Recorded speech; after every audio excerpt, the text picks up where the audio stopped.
Let's start.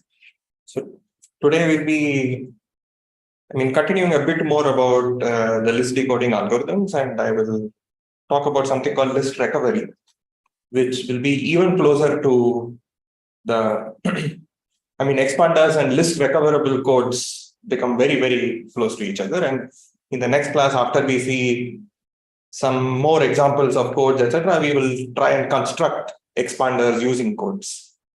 That's one of the things that we will try to do. So let me just do a brief recap. So we were talking about codes, which is like you're working over some alphabet sigma.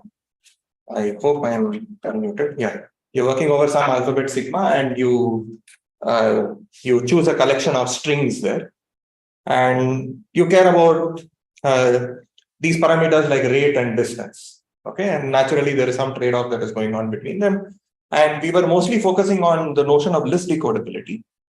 And we were saying that a code is delta comma L list decodable if any Hamming ball of radius delta around any point of your choice has no more than L code words. Okay. And most of the time, people might just say that it is delta list decodable if L is something reasonable. If you can put a reasonable bound on list size. What does reasonable bound mean? Typically speaking, you want that to be substantially far away from sigma to the n. Okay, the best case scenario would be where the list size is some constant. It's like a very small constant. But maybe you are okay handling list sizes which are polynomial in n hat or something. Many of these things depend on context, but intuitively, the list size is something that we'll sort of say that something is delta decodable, list decodable to just mean that for this radius, there aren't too many code words. Okay, and the special case of L equal to 1, saying that the list size is at most 1, is the same thing as the standard unique decodability, which we were calling it delta decodability. Okay, and we were looking at the following two bounds last time. One was this achievability. When suppose you want a code that has minimum distance delta, what sort of rates can you hope to achieve? Okay, or rather, what are certain achievable regimes that you have? And one of the things that we saw was that you can always achieve a rate that looks like 1 minus HQ of delta. This was the greedy construction. A version of this is also called the Gilbert-Washamov bound, but that's usually stated in the language of linear codes. Whereas this was just a greedy approach that we had, but the bound is very simple. Okay, so it tells you that if you care about distance delta, then you should be able to achieve a rate that looks like 1 minus the entropy of delta. Okay, and for list decodability, now this is a different notion in the sense that now it's not the distance, but it's the list decodable radius.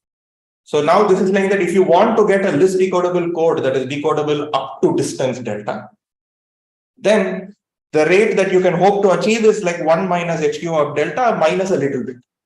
Like if you think of the list size as being reasonable, then that, you should think of that as a little smudge factor that is going on there. But the important thing is that this also turns out to be tight. The bound equal to 1 minus HQ of delta doesn't say anything about decodability. So if you have distance delta, you know it is delta by 2 decodable. So that way you have that. So it means that it tells you that up till radius delta by 2, you will have at most one code word there. But this is like saying, even if you go, if you choose your code correctly for the roughly the same rate, you should be able to draw balls of radius close to delta, where there aren't too many code words. And it turns out it is tight in the sense that if you ask for codes of rate significantly larger than this, then you can't hope for a reasonable list size. Okay, this is not something that we proved, but it just turns out to be true. And that's the reason why this parameter 1 minus HQ of delta is often called the list decoding capacity. Because it's telling you that anything a little smaller than that you can achieve, and anything bigger than that is impossible. Like you can't hope to have list decodable codes that have rate beyond this. And HQ delta, it was basically what was the function? So what was HQ of delta? So this was let me just, we have history. Yeah. what is this? Where was this? In lecture 12, maybe? Maybe 2 lectures.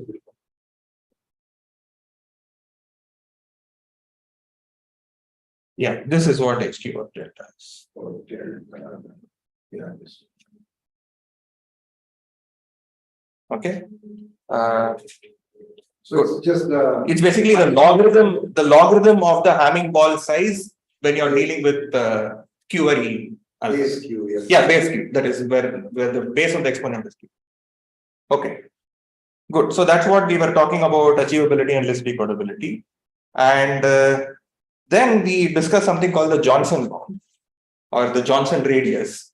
So this is a radius that guarantees that if you know you have distance delta, until this radius, there won't be too many code words. Okay, that's the spirit of the Johnson bound.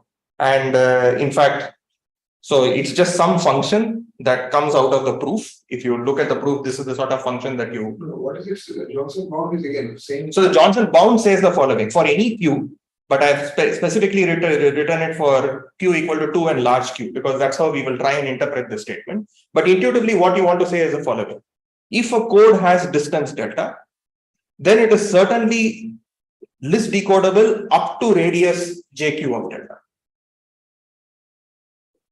Okay. So this is like a guarantee. It tells you that, okay, fine. You know that at radius delta, like delta by 2, you would have seen at most one code word. And now it is telling you that even till radius close to like radius like J2 of delta or something. No, I'm confused. Sorry. This L is not there in the Johnson bound. Yeah. So I'm just saying that up until this reasonable L, think of reasonable L as poly in N, poly in the block length. Okay. Technically speaking, if you are Johnson bound minus epsilon, you can put a list size bound as a function of epsilon. That is something that I'm ignoring right now. I'm just sort of saying that there is roughly until this much radius, you are guaranteed that your code is going to be list decoded. So it's giving you some like guarantee of list decodability of any code that has guaranteed minimum distance. You guarantee minimum distance, it tells you that, okay, at least until this radius, you have reasonable things happening to you. Okay. And the explicit functions are these. So, and it's usually just convenient to think of it as the large Q regime and Q equal to 2, because they are like the two extreme cases. Let's just imagine, what does this look like when Q is very, very large? When Q is very large, this is basically 0. Okay. And Q by Q minus 1 is basically 1. Okay. So this is roughly 1 minus square root of 1 minus Q. Okay. Huh? Why did I write Q? Yeah. Yeah. 1 minus square root of 1 minus delta. Okay. So that's what this Johnson bound roughly says. And the statements for Q equal to 2 and large Q are basically, it's the same thing, except that you instantiate it with this particular function that you have above. All right. Now, it's generally a good idea to get a sense of, Johnson bound is telling you something about when a code is list decodable, or rather up till what point is the code list decodable. And then there is this dream of achieving capacity. And it makes sense to sort of get a sense of, how close is Johnson coming to the capacity achieving nature of it. And let's just spend a little bit of time to try and rephrase both statements on a very similar language. This decoding capacity would mean. So it means that, like, basically, if you want to list decode until radius delta, you should be hoping for codes of rate 1 minus HQ of delta. Yeah. Whereas this is saying that if you want to decode codes up till this, then your rate is whatever that is needed for distance delta. So there is a slight change in parameters that are happening. So what I want to do is just put them in a similar language so that you can compare apples to apples. So generally, we want better rates so that this message length to block length thing is, and we want more distance so that you have less things to be confused about. That's right. But one statement is saying you can, if your rate is going to, for this much rate, you do get list decodability. Yeah. And one thing is saying for this much distance, you do get this decodability. So Johnson bound is, so where we have the statements of the following type. So we know that we can't achieve. Let's imagine a target is we want to get delta list decodable codes. That's what we would like to achieve. Okay. And delta L for some error. For some reasonable L. Okay, for some reasonable L. Now Johnson bound says that if you choose your, or let me rephrase it. Let's say you want to get epsilon list decodable codes. So this is like saying if you choose your delta such that J2 of delta equals epsilon, then getting minimum distance delta is sufficient for you to get the list decoding that you want. And then you have to look at the rate. What is the rate that such codes will get? That's what you're trying to compare. If your target is to get epsilon list decodability, what rate should you be aiming for? And I want to just get a sense of what rate do you get from the Johnson bound versus what rate should you be getting according to capacity? And I want to compare this. You will get HQ of J2 delta. Let's do this because it's a slightly messy this thing.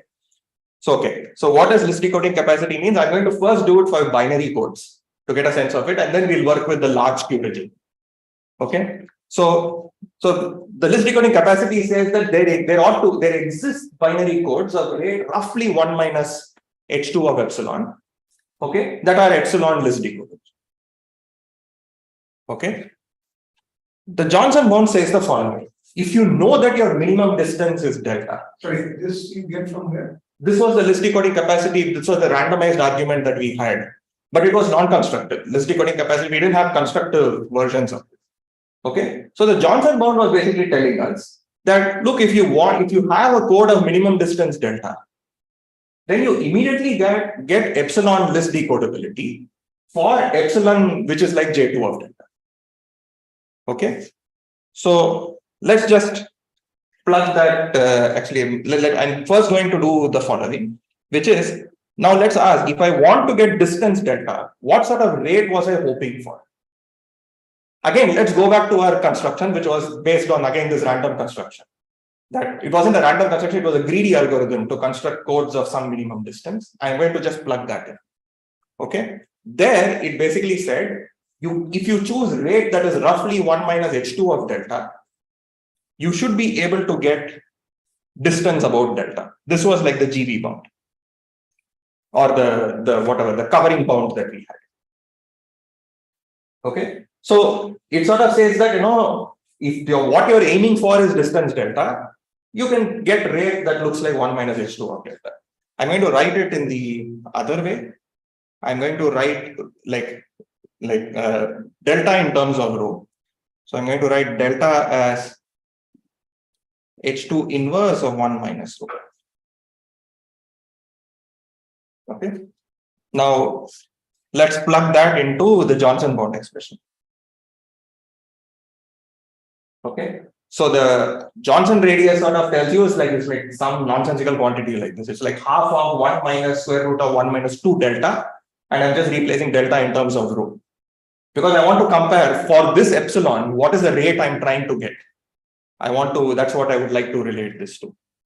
So let's just rearrange this. So this is the same thing as saying 2 epsilon is roughly 1 minus square root of 1 minus 2 H inverse of 1 minus rho or something. Okay, which is the same thing as saying 1 minus 2 epsilon is this. So 1 minus 2 epsilon, the whole squared is this quantity, which is, what is this? 4 epsilon squared minus 4 epsilon. This is roughly, what should this be? Let me do this. So what is this? This is 1 minus 4 epsilon plus 4 epsilon squared. This is like 1 minus 2 H inverse of 1 minus rho. Okay. Again, let me cancel some stuff. And I'm going to negate the whole thing. Okay. And let's remove a factor of 2.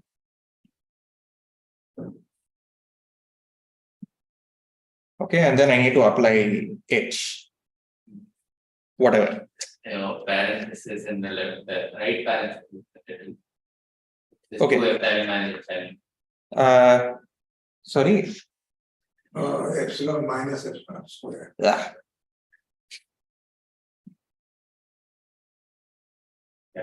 So this is what you should be getting. Okay. So therefore, if you solve for rho, you get rho is roughly 1 minus h of or h2 of 2 epsilon into 1 minus epsilon. Okay, that's what you end up getting.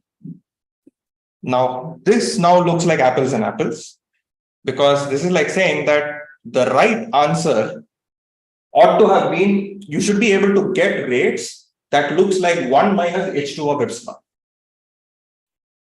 Whereas going through the Johnson bound is giving you a rate that looks like 1 minus h2 of 2 epsilon into 1 minus epsilon. Okay. So that's the difference between what capacity is giving you versus what the Johnson bound is giving you. But the H2 is just the binary. Just a binary entropy, it's a standard binary entropy. Okay, so this hopefully gives you some like apples to apples comparison of what is happening between these two. Now let's look at the large Q regime. There again, we're going to do the same calculation to again compare what should capacity give you versus what is the Johnson bound give you. Okay, now so again, once again, I need to get distance delta. I need to start off with some code of good distance in the large degree regime, sorry, in the large alphabet size regime.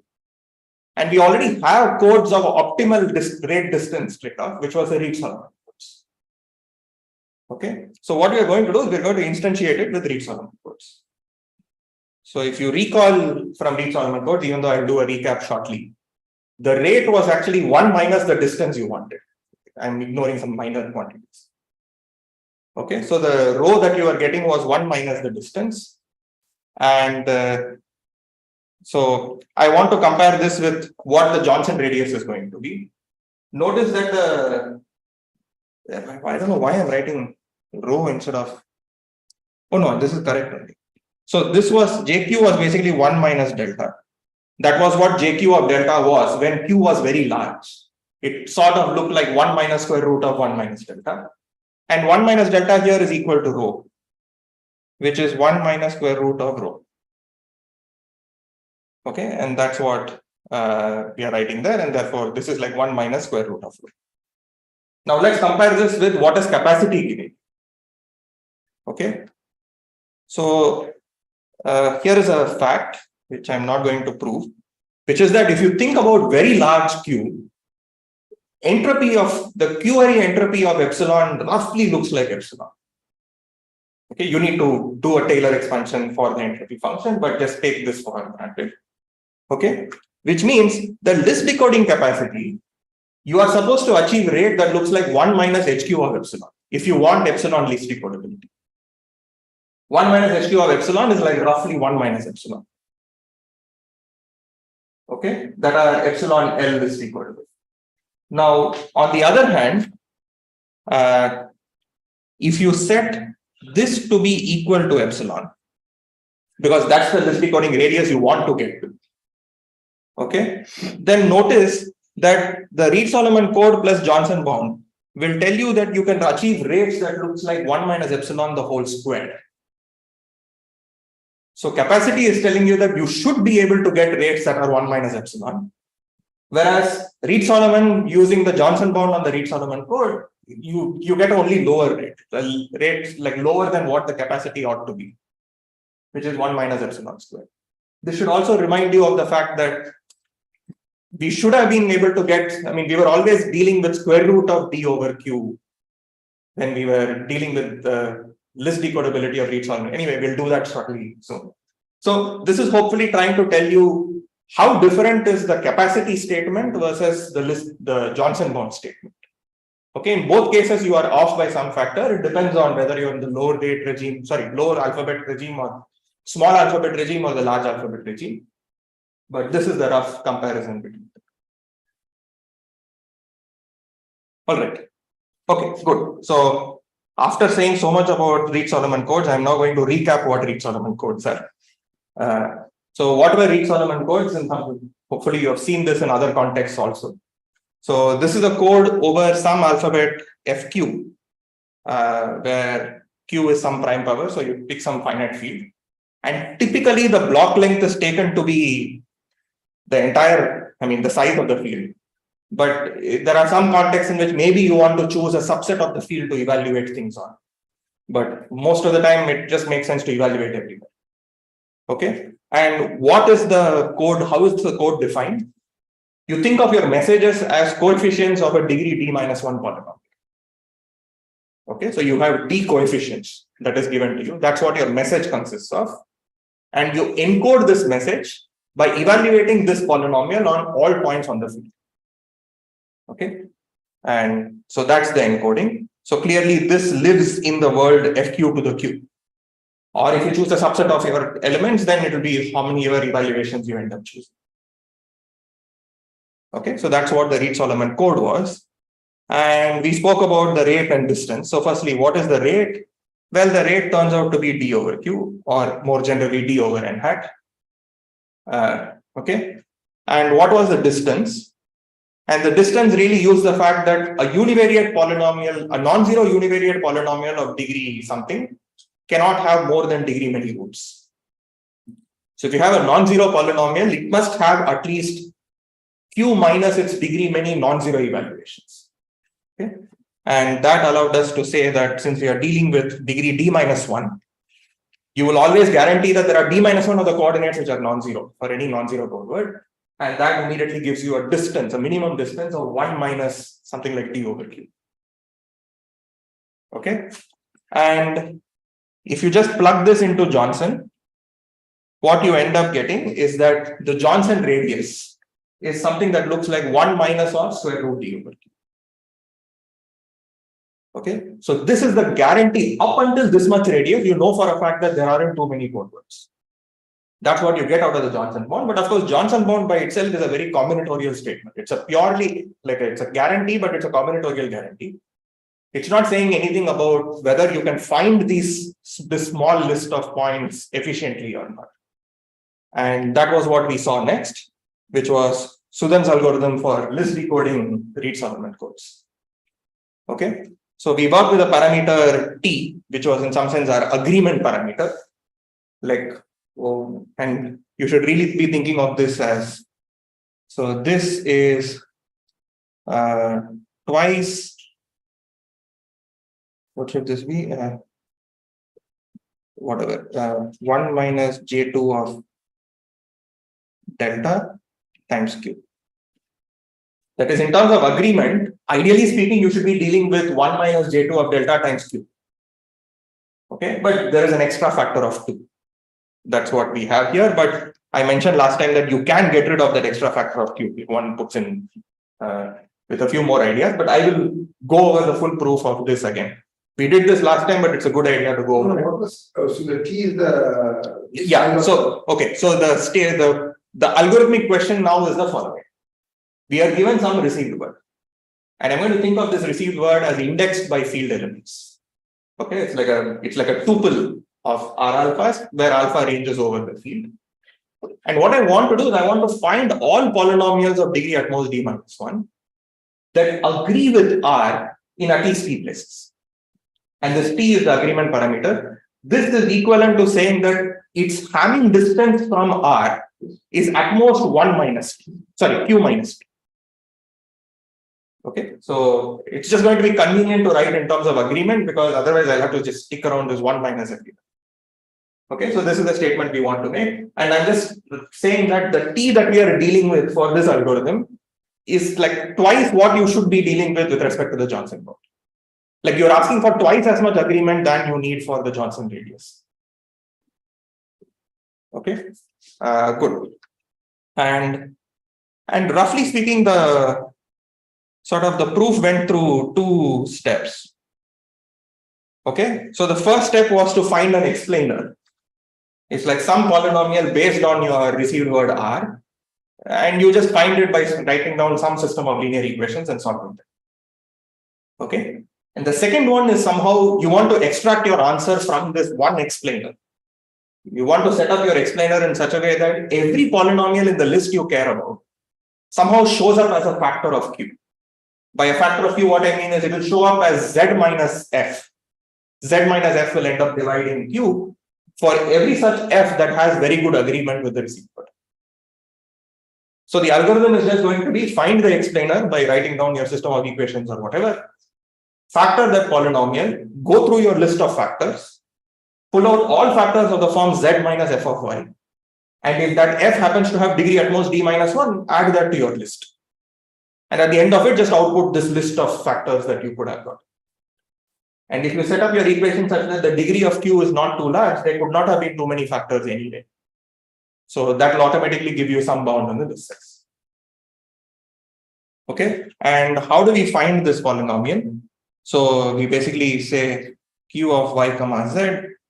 This is summation Ij Qij Y to the I Z to the J, where I and J range over something. I goes until the Y degree and J goes until the Z degree. And with such that the following situations hold. We set it up such that dy was basically square root of dq and dz was basically square root of, what did we set it as? I think it's q over d. Okay. And so far it's just a question of how many coefficients are there in q. Now I need to somehow use r. And how are we using the received word? We basically want to say that q of alpha comma r alpha, this is 0 for all alpha over the field. Okay. One way to think of it is like you just imagine your received word as somebody giving you a graph of a certain polynomial, and you just find a bivariate polynomial that passes through all of them with some degree bounds. So R is the received word. So the received word that is given to us is given as tuple, where each one is indexed by an alpha. And okay, and the question is, how do we find them? So firstly, how many constraints? So every such equation that we have written down for each such alpha, this is a linear constraint. It's a homogeneous linear constraint on the indeterminates Qij's. Like once you fix an alpha and you plug in this thing here, it's just some linear combination of these Qij's, saying some linear combination equals 0. Okay, and how many constraints do we have? We have dy plus 1 into dz plus 1 variables and q constraints. Okay, and we have set it up. So notice that this is, of course, strictly bigger than dy dz. And we set it up such that dy dz is like q. So we have more variables, we have more indeterminates than constraints. So there will always exist some non-zero solution. Okay, implies there exists some non-zero q.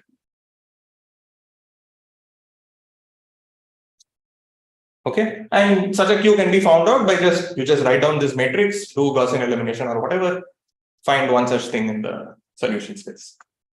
Okay, that is step 1. Now comes step 2, and step 2 really hinges on the following lemma, which is just basically rephrasing what I want from step 2. Okay, what does this lemma say? It says that suppose f is, you fix a q that you've got out of step 1, some non-zero q that was there. Now you want to say that if it is the case that f is a degree d minus 1 polynomial that happens to agree with the received word on at least t many, on more than t whatever coordinates, I want to say that z minus f must certainly be a factor of this polynomial. In fact, z minus f of y must be a factor of q. And how did we prove this? We basically said fix one such f. Okay, consider r of y, which is defined to be q of y comma f of y. My goal is to show that this must be the identically zero polynomial. And if that were the case, the remainder theorem tells us that z minus fy must divide q. Okay. And how do I show that it is a zero polynomial? Well, I'll just find the degree of this polynomial or a bound on the degree of this polynomial and show that it has more roots than it ought to have. Okay, so what is the degree of R? Well, this is certainly no more than dy plus d minus 1 times dz. Because Q is a polynomial that all its monomials looks like y bar I, z bar j. And in place of z, now f is coming in there. So the largest degree term you could have gotten is the largest you could have gotten for I, which was like dy, plus d times whatever you could have gotten for j, which is dz. Okay, and we have set it up such that this is certainly no more than 2 square root dq. So just to recall, dz was something like square root of q over d. So that also becomes a square root dq, and this becomes a square root dq. So you get 2 square root dq. Okay, but whenever R alpha is equal to f of alpha, we have the following thing, which is R of alpha. This capital R of alpha is q of alpha comma f of alpha, which because of this equality, you have q of alpha comma R alpha, and by the definition of q, this was 0. Which means R has greater than 2 square root dq roots. And this implies that R must be 0.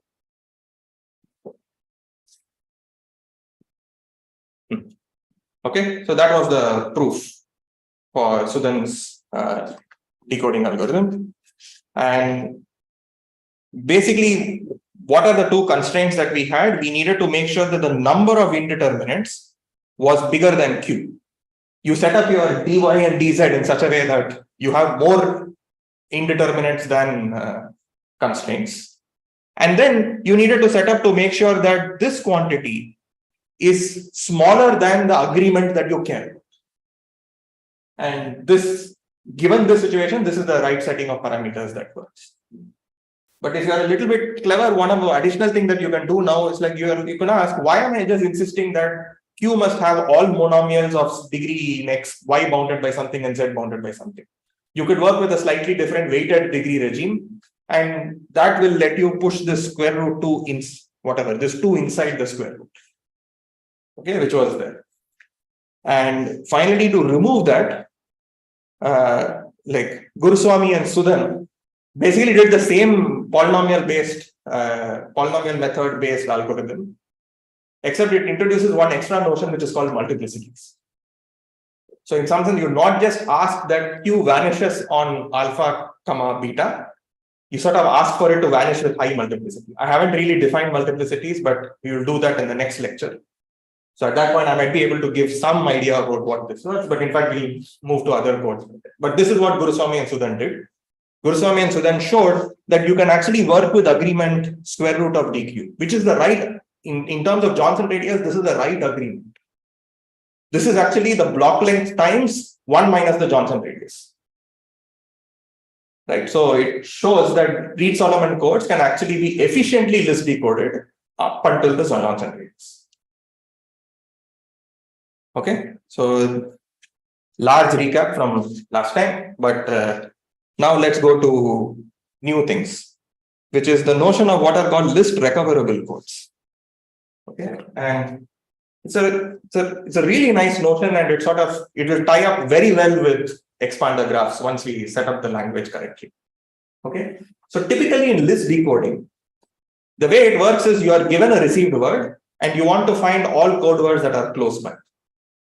Okay, list recovery works a little different in the sense that you are not really given a received word, but you are given candidates for every coordinate. So imagine that you are given a received word of the following form. This coordinate is either a 1 or a 5. Maybe this coordinate is either a 2 or a 3. And this coordinate is either a 4 or a 3, and so on. So on each of them, you are given a small list of symbols. These are candidates. Okay? And you will say something is an agreement if you find a code word such that that guy's coordinate is in this bucket. Okay, such a thing is called an agreement. And now, rather than asking for a received word, if someone gives you this set of candidates, can you again find out all possible code words that fit this schema? Okay, so let me just define the definition. Okay, so the definition is the following. When we say that some code is delta small l comma capital L list recoverable, we mean the following. Instead of the received word, someone is now going to give you subsets for every coordinate. And the small l basically determines that each subset is not too large. It's like at most like small l or something. Okay, none of the subsets are too large. And now I want to say that there aren't too many code words that agree with the schema that is provided to me. In the sense that, I will say a coordinate violates the schema if on that code word, the value you got at a certain coordinate was out of the list that was given to you. Okay, so this is what list recoverable means. The thing about list recoverable is that this actually is an interesting problem, even if there are no errors. Suppose, for instance, I gave you a list of S1 through Sn or something, and I ask you to find all possible code words such that every coordinate shows up in this list. I mean, rather than saying that I want most of them to show up in the list or something. Let's say it was unique. It was suppose no, that still need not be unique, right? I mean, like there could be many things. Just find me one. Or maybe I want to find all of them. If there are multiple things, maybe I want to find all of them. No, but the number is very large. I agree. No, but I'm just saying that for certain codes, you can imagine that, for for a small value of small l, I mean, even when delta is equal to 0, this is a meaningful algorithmic task. I mean, assuming it's doable, of course. Okay, so it's a really nice sort of related question. Okay, now here is a stupid observation, which is that notice if the bucket size is 1, this is the same thing as list decodability. Because the received word is like you're given only one possible value for each word. Right. So certainly something that is list recoverable is also list decodable. Okay. Okay. So now the question is, we knew that Reed-Solomon codes were list decodable. Do they actually work in this more general regime of list recoverability? So this is equivalently saying that I give you possible values that I want my polynomial to take at each of the coordinates. Can you find all low degree polynomials that satisfy my schema, or maybe satisfy a lot of the schema someday? Okay, so that's the question we are going to ask. And it will turn out that the answer to this question is actually yes. And we will see a proof of that now. Okay, so let me just rephrase the question, phrase the question properly so that we are all on the same page. You're given subsets S1 through SQ. So each SI is the candidate, is the possible values you're willing to tolerate for the evaluation and I. Okay. Sorry, one second, sir. Again, as you said, this is for delta equals 0 also very interesting. Yeah, that's right. That's right. For delta equal to 0 also, this is quite an interesting question. Okay. Almost like a learning question. Right? You're giving me okay. Yeah, anyway. Yeah. Okay. So here's how I'm going to phrase it. Okay, I'm again phrasing it in terms of agreement because it is just easier to deal with. You are given a collection of subsets. Instead of a received word, you are given a collection of subsets, one for each coordinate.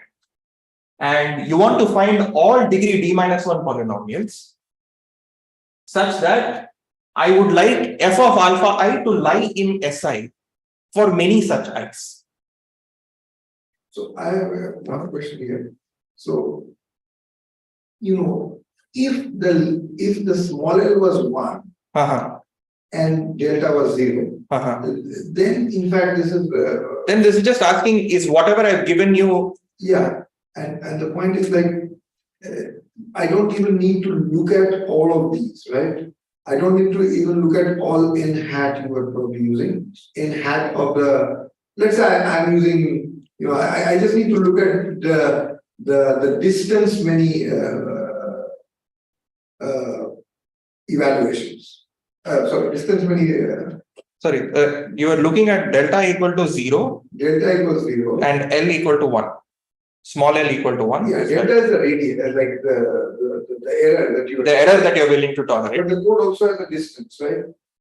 The code has a distance. Yeah, that's so right. now I'm just saying when L is equal to 1, small l, yeah, and then you give me something, I can just locally look at the distance many things and I will be able to uniquely. No. So in the sense that, I mean, like, if your delta is equal to 0 and small l is equal to 1, this is a statement saying, I give you a received word, is it a code word or not? No, I understand, but I'm just saying that in this case, I don't even need to look at the entire given word, right? I just need to look at the distance many coordinates and then I'll find out.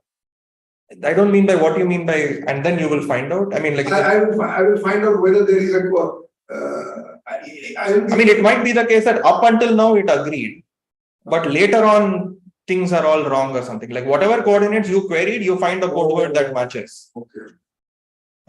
But at least, okay, so sorry. I will be able to at least find out the unique code word. If at all it is the same, you probably at that point know code word, what is the code word. That's right. My question is like, in this case, even that is not clear, right? If L is, let's say, small l is, let's say, 2. No, so for example, you could always do the following. Take 2 legitimate code words of yours. No, suppose L is small l is 2. Yeah. So let's take 2 legitimate code words of yours. Yeah. Let's just imagine writing them down one below the other. Okay. And I give you this as your list.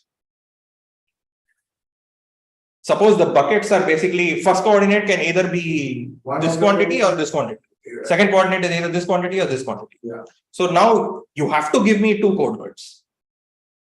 Right? There are 2 code words that fit the schema, at least. Yeah. Yeah, that's what I'm saying. I'm just saying that, your list, if smaller is larger. I'm not talking about the list.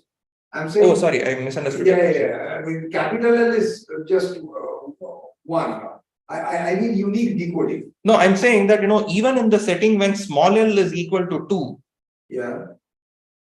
I'm saying you can't hope for this less than or equal to 2. This has to be at least 2. Because I'm giving you one such example. Yeah. And saying here is a situation where there are 2 code words that fit the schema with 0 error. Yeah. So, yeah, I'll tell you. Yeah. Okay, maybe I'm misunderstanding. Okay, so this is what, so this is the setting that we are in. We are given a collection of possible answers I'm willing to tolerate at every coordinate. And I want to find all low degree polynomials that satisfy the constraint often. And by how often is given again by this parameter t. Again, I think when I use it in the proof, I use strictly greater than. So let me write it as strictly greater than.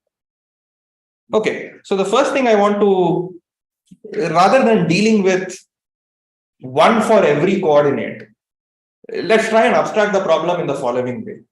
Because we are dealing with polynomials, it's convenient to think of it as a graph and so on. Okay, I'm just going to take the union of all of these SIs and call that the script R, which is the received something. Okay, which is a collection of all alpha I comma beta I, where I ranges over 1 through q. And this is not yi, I meant to say beta I. And the beta I is one of the candidates that are there. You looked at the exponentially many. No. I'm just taking this and just adding them up, like all the things in S1, I'm calling it 1 comma something. Like if there are 5 elements here, there are five pairs of the form 1 comma blah. And then maybe there are 7 elements in S2. Then there are 7 elements of the form 2 comma blah, etc., etc. And I'm just collecting all of them together. So this S1 to SQ are the q coordinates, right? Yeah, the q coordinates. So this M is actually equal to the sum of the sizes of the SIs. I'm just writing them together into one received block. Okay. So I'm going to write everything in terms of this size, capital M. Okay. In the standard list decoding regime, you did get a received word, but you are guaranteed that the alphas were all distinct. Because the received word was basically just beta 1 through beta q. And the alphas were sort of distinct here. But now I'm saying, no, I'm given some M things. And okay, I want as much agreement as possible.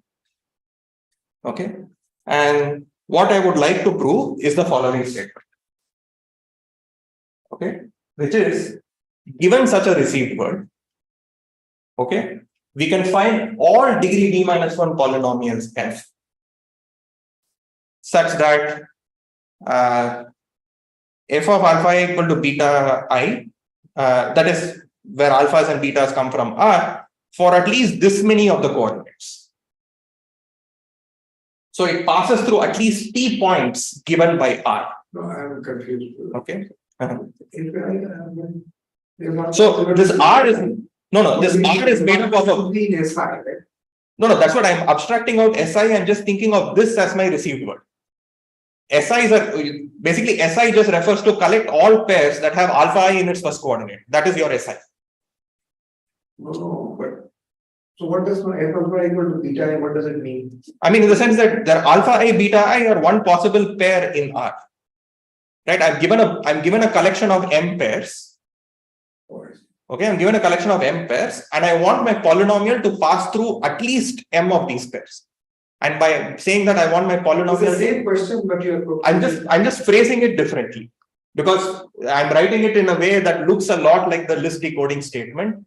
The only thing I'm not insisting is that the alphas are distinct. Okay, I'm trying to have the same language.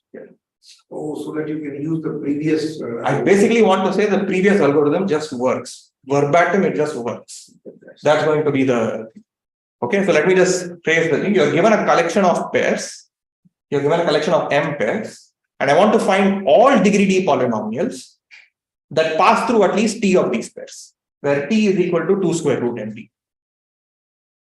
Okay, and it will turn out that our algorithm will also show that the number of such polynomials is no more than square root of m over t.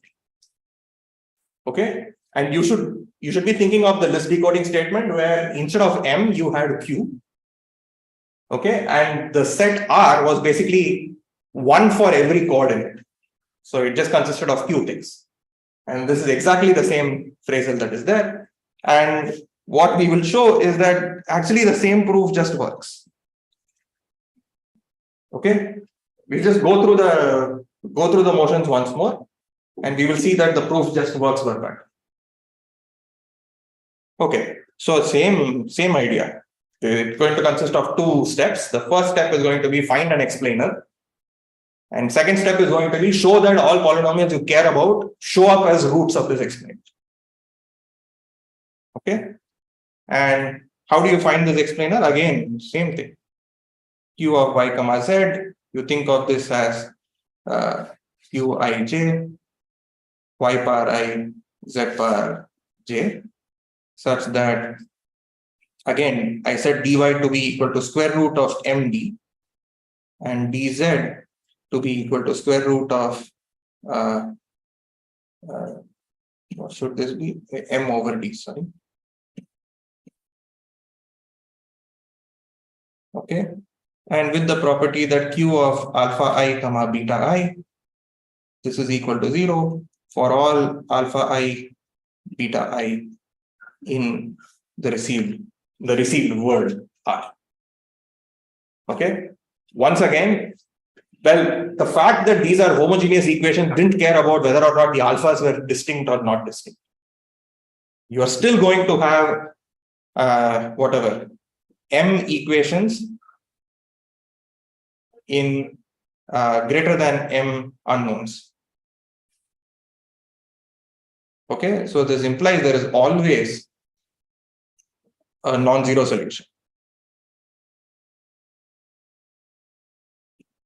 Okay, so you fix one such Q. Okay, and we'll deal with it in the next step. Okay, what are we going to do now? We again have to show that I want to factor this Q, and I want to somehow argue that every F that has lot of agreement must actually satisfy that Z minus F is a root of this polynomial. Sorry, is a factor of this polynomial. And you do exactly the same thing as earlier. You just define your polynomial to be Q of y comma f of y. Okay, and basically the same thing. So this has a degree at most 2 square root md, same argument as earlier. Okay, and if f of alpha I is equal to beta I, then R of alpha I beta I, this is equal to 0. Same chain of inequalities.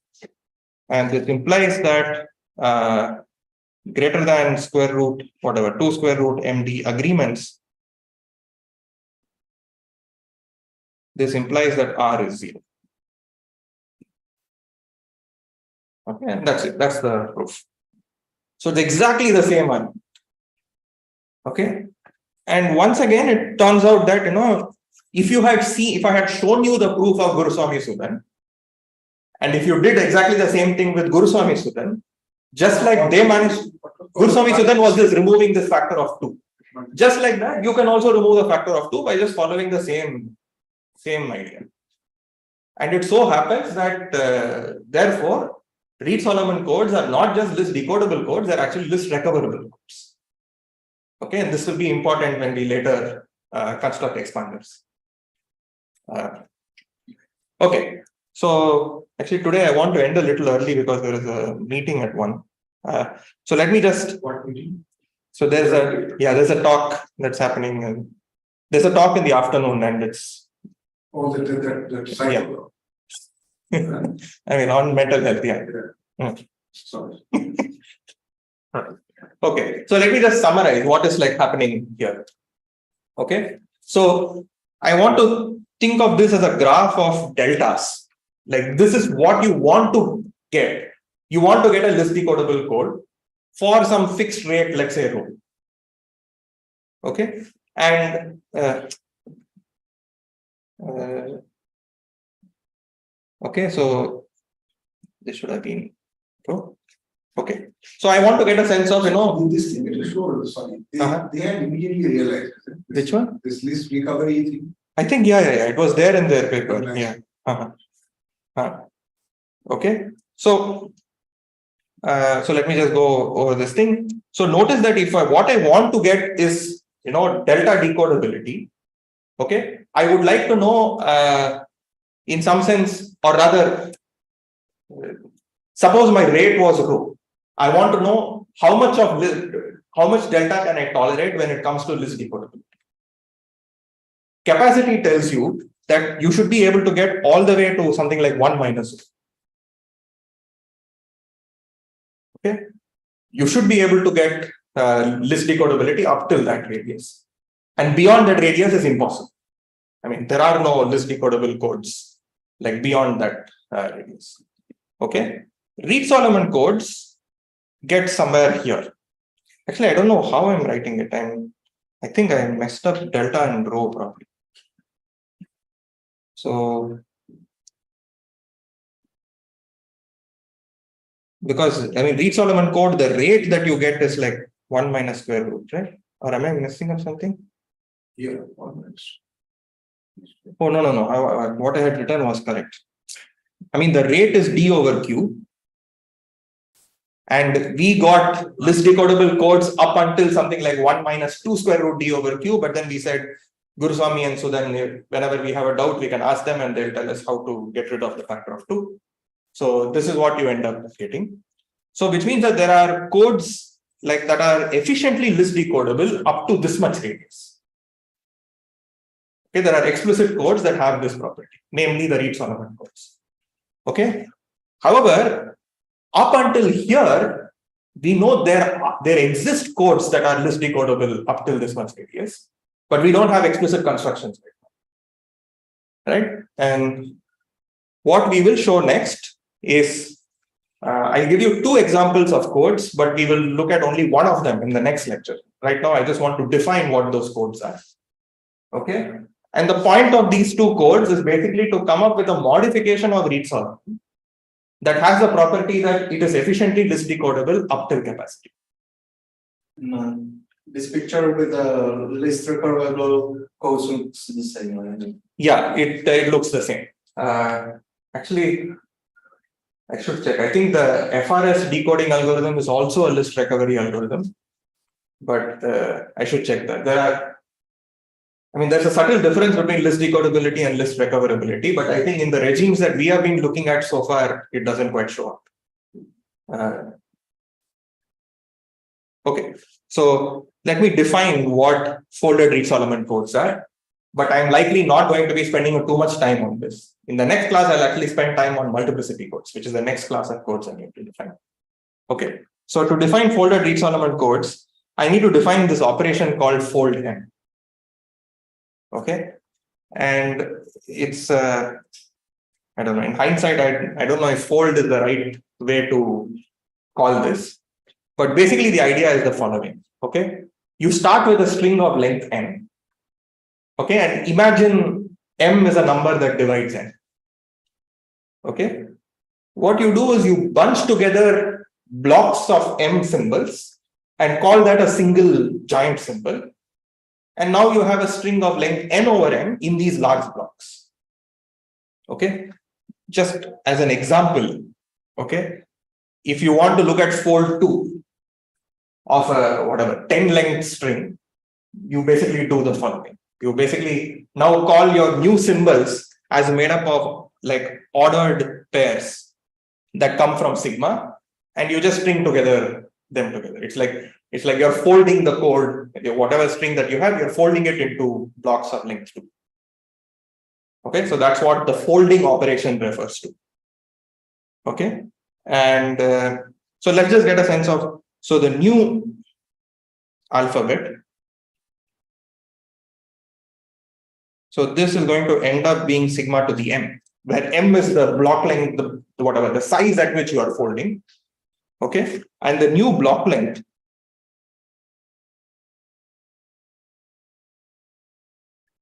equals n over m, but you're not really adding any data or removing any data. You're basically keeping the essence of the string, you're just somehow representing it a little differently.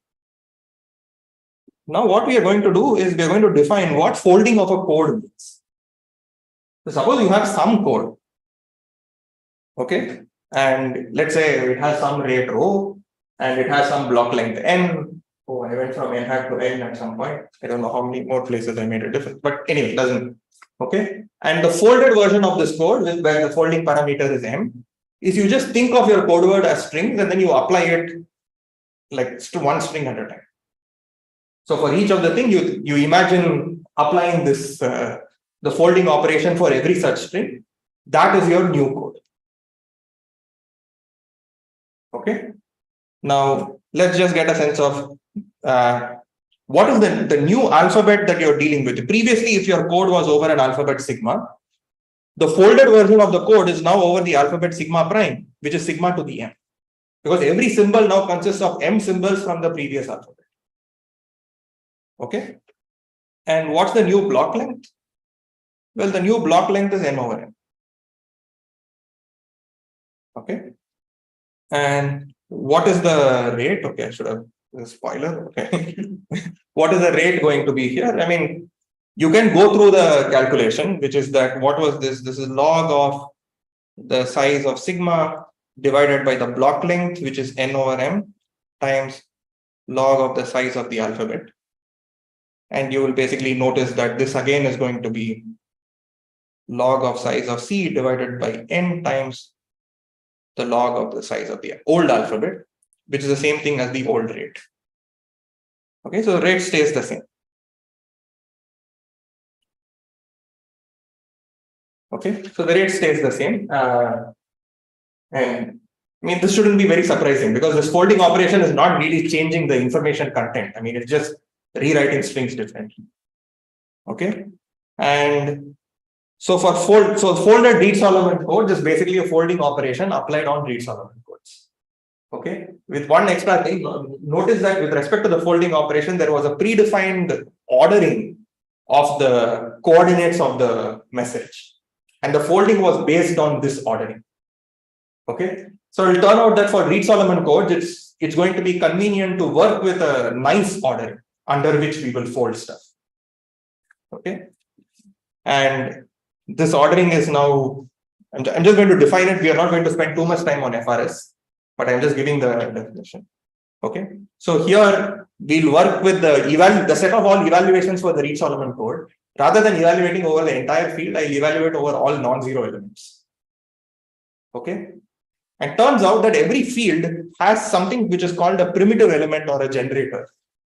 Okay, which is that if you keep on squaring that element, you actually run through all the non-zero elements of your field. Okay, you fix one such gamma. Okay, and now your okay, let me first define a Reed-Solomon code with respect to this. So the Reed-Solomon code of degree d minus 1 with your evaluation points 1 gamma, gamma squared, gamma per n minus 1.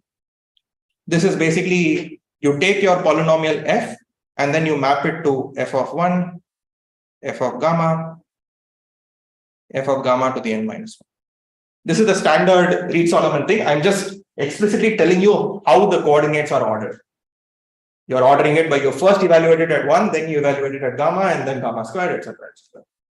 Because now that I have done this, I can now talk about what is FRS with degree parameter d minus 1, the primitive element being gamma, and the folding parameter being m. And once again, I will assume that m divides n, which was q minus 1. And you do exactly what you said above. Okay, what is this? You take a polynomial and then you write down this encoding f of 1, f of gamma, all the way till f of gamma minus 1. That is one symbol. And then the next symbol is f of gamma, gamma to the m, gamma to the m plus 1, blah, blah, blah, f of gamma to the 2m minus 1. That is the second symbol. And then you do.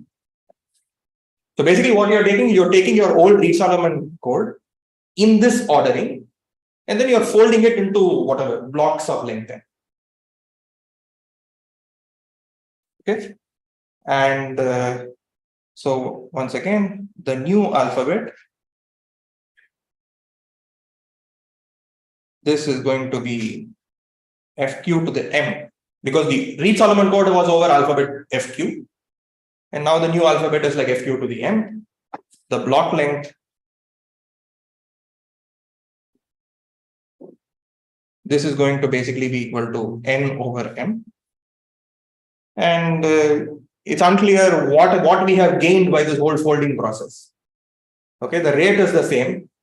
One will have to think about what the distance is and so on, because now things are bunched up together. Okay, but the key point was this theorem of Guruswami and Rudra that showed that suppose you choose your favorite epsilon. Okay, then you can construct FRS codes that are delta comma L list decodable, where your delta looks like 1 minus rho minus order epsilon. So the capacity was 1 minus HQ of, HQ is the same thing as for very, very small values of, very large values of Q. Like HQ is the same thing as Q. So capacity should mean that you are list decodable up till radius 1 minus rho, maybe a little bit less than 1 minus rho. And it tells you that you can actually get 1 minus rho minus a little bit, and what little bit you want, that you decide. You choose your epsilon, like how close do you want to get to capacity, that you get to choose. Okay, and what you end up getting is this sizes that look like n over epsilon squared. Oh, I should have been small n. Yeah. Okay, it's like n over epsilon squared par 1 over epsilon, which is looking a little bad. And the alphabet size which you'll be dealing with is also roughly of that nature. Okay, so the list is looking a little bad because instead of a log, you have a.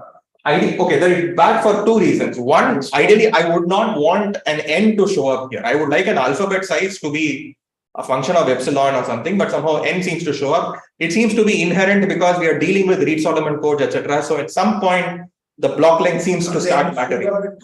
In two places, the list size and this. Fortunately, the list size was changed to some function of epsilon. Purely a function of epsilon. Okay, this was subsequent work of Swastik, Shubhangi, Noga Rongsevi, Mary Wooters, and so on. But the alphabet size, I think at the moment still remains like largish. Okay. But this 1 over epsilon, in the exponent. So the 1 over epsilon in the exponent is also not nice, right? Because if epsilon is like you want to get very close to capacity. It's like the alphabet size is exponential in how close you want to get to capacity. And the list size. And the list size. Actually, yeah, the C epsilon, I think there is still an exponent of 1 over epsilon. Yeah, that's what I'm saying. Yeah, even there is this exponent of 1 over epsilon. Sure. Okay, so this was Guruswami and Rudra's thing. In fact, I would highly recommend, like, Well, it's not known whether it can be made to log 1 over epsilon in the exponent. This is not known. I have to check, but with Reed-Solomon. Yeah, with Reed-Solomon codes, we don't even know how to get close to this capacity anyway. It's like it's not known in the sense that it's neither has been proven to be impossible. I have to check, but I think there's something about what your evaluation points are also. I think it becomes a function of that. I have to check the. By the way, I will highly recommend there is this amazing set of videos by Mary Wooters in her course Algebraic Coding Theory, where she gives a full proof of the Guruswami Rudra result. Okay, it's really well explained, and I would highly recommend that people check that out if you want to see the FRS codes also. Okay, so in the remaining I'll take about 5-10 more minutes. I'm going to tell you about this other class of codes. Do these guys introduce No, so I mean, in the sense that, so for example, Parvaresh and Vardi did come up with, I think they called it correlated Reed-Solomon codes or something, but that already had a notion of folding. But yeah, and then they showed that, the Parvaresh Vardi codes also get close to capacity, and this was a different set of codes. That, in some sense, there are a lot of similarities between them. Okay.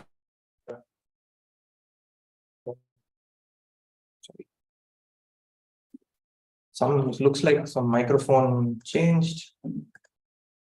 Okay, seems to be. I think I just stepped on the wire or something. Okay, so the code that we are actually going to spend some time on in the next lecture is this notion of what are called multiplicity codes. Okay, the disadvantage and the advantage in doing this is that the proof of decodability is not exactly the same thing as what we have seen so far. So you will hopefully see a new technique. So you can either think of that as a disadvantage or an advantage, in the sense that I could have maybe drilled the old technique once more, but we'll do something a little different. Okay, so what are univariate multiplicity codes? So once again, it's very similar to Reed-Solomon codes in the sense that it's again polynomial based. So there is an underlying field FQ, which is it's going to be related to what your alphabet is. But just like FRS, there will be some blocking up that will happen. Okay, there is a degree parameter, just like Reed-Solomon codes had a degree parameter. But now additionally, you're going to have a multiplicity parameter, which for some historical reason is called S, maybe because M was used as a message or something. Okay, and let me define what multiplicity codes are. Okay, so the multiplicity codes with respect to D and S is something that takes, again, a polynomial f of degree at most d minus 1 or something, same thing as the Reed-Solomon code. But now it's going to do something a little different. Okay, so what it's going to do is it's again going to consist of symbols, one for every element in the field. So the block length is again going to be q. Previously in Reed-Solomon codes, the ith symbol was just the evaluation of f at the ith point. Okay, now I'm going to do a little differently. So I'm going to evaluate f at alpha I, and then evaluate the derivative at alpha I, so on all the way till the s minus 1th derivative at alpha I. So I'm not just going to tell you the evaluation of the polynomial at this point. I will additionally tell you what the evaluation of its derivatives are at this point. Okay, and sometimes this is sort of compactly written as f less than s of alpha I.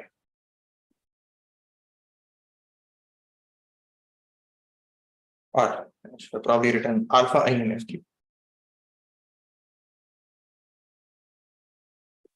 Okay, so this is what multiplicity codes are. right? What is the alphabet now? Well, the alphabet is actually FQ to the S, because every symbol now consists of not just the polynomials evaluation, but the evaluation of its S-1 derivatives. The zeroth derivative, first derivative, blah, blah, blah, till S-1 derivative. So, and each symbol consists of S field elements. So, the new alphabet is FQ to the S. Okay.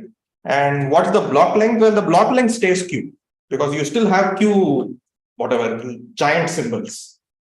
Okay, in the encoding of F. Okay. And what is the rate going to be? Well, the rate is actually a little smaller now, because you start off with D symbols of FQ, and now you are working with Q symbols of FQ to the S, or SQ symbols over FQ.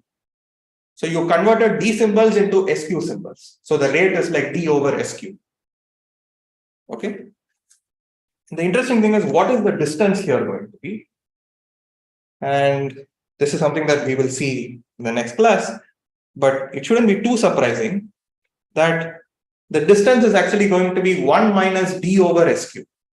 Previously, it was 1 minus D over Q. And now you actually get 1 minus D over SQ. So in some sense, you still get the best rate distance trade-off. So for Reed-Solomon codes also, the rate plus distance was 1. And in multiplicity codes also, you have rate plus distance equal to 1. Okay, which is like the best thing you could hope for. And this is called the singleton bound, though I didn't quite mention this. Okay. And what we will see in the next lecture is this beautiful theorem of Kopalti, and it was also proved by Guruswamy and Bob. That once again, you choose your favorite epsilon that you want, which is like how close you want to get to capacity. Based on your choice of epsilon, you can tailor this multiplicity parameter S such that multiplicity codes of degree D and multiplicity parameter S will be efficiently list decodable up till radius 1 minus D over Sn minus epsilon. And this is like 1 minus rho of the multiplicity code that you will end up choosing. And therefore, you are getting within epsilon of capacity. Okay, so that's what this theorem is. And we will see that this actually has efficient decoding algorithms also. Okay. And sorry, and the advantage now is that, without the multiplicity, the simple Reed-Solomon codes. We didn't know how to do this. We only knew a square root, like put a square root sort of thing here. Okay. That's what. Yeah. And here n is basically Q. Oh yeah, n is like n is Q. Yeah, n is Q here. And we spent some time about this.